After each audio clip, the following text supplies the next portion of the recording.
Dans cette vidéo, je vais vous présenter comment, dans le tableau de bord de votre blog, vous pouvez modifier les réglages en termes de vie privée de votre blog et décider comment les gens accèdent ou voient votre blog. Alors, lorsque vous cliquez sur votre tableau de bord dans votre menu ou encore dans Mes blogs, tableau de bord, vous tombez sur le tableau de bord principal de votre blog. Bon, dans ce que vous voyez présentement, vous avez le tableau de bord d'un compte de super administrateur. Malheureusement, vous avez trop d'options. Ce qu'il faut faire, c'est dérouler la page jusqu'à ce que vous voyez le bloc Réglages qui est situé à gauche vers le bas et cliquez la petite flèche pour ouvrir les options. Donc, vous devriez, en descendant, pouvoir trouver ce qu'on appelle Vie privée.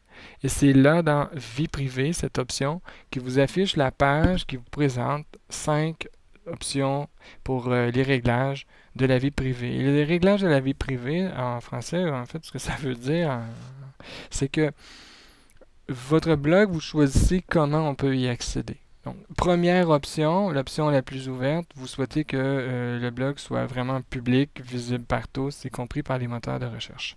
Deuxième option, vous voulez bloquer les moteurs de recherche, mais autoriser les gens qui connaissent l'adresse du blog de la taper dans la barre d'adresse et d'y accéder sans restriction.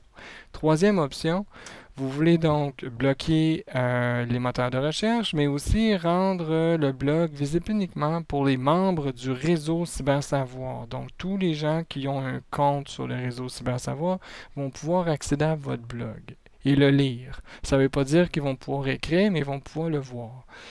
Vous voulez rendre votre blog visible uniquement pour les membres que vous décidez d'ajouter à votre blog en cliquant ici, ou encore décider que votre blog n'est visible que pour les administrateurs du réseau Cybersavoir ou pour le créateur du blog, nommément vous, si vous administrez votre blog. Je voudrais simplement préciser que la première option rend votre blog visible et accessible. Ça ne veut pas dire que les gens qui visitent votre site ont la possibilité de laisser des commentaires ou même des écrire. Ça, c'est vous qui réglez ça dans Discussion, ici à gauche, dans les réglages. D'autres tutoriels sont à suivre. Et pour les autres options, on parle ici, pour les 4 dernières options, de la possibilité d'afficher le blog, là, de le lire, pas d'écrire dedans. Ça, d'écrire dedans, c'est vous qui choisissez qui peut écrire dedans. J'enregistre les modifications une fois que j'ai fait ma modification et ça va être effectif immédiatement.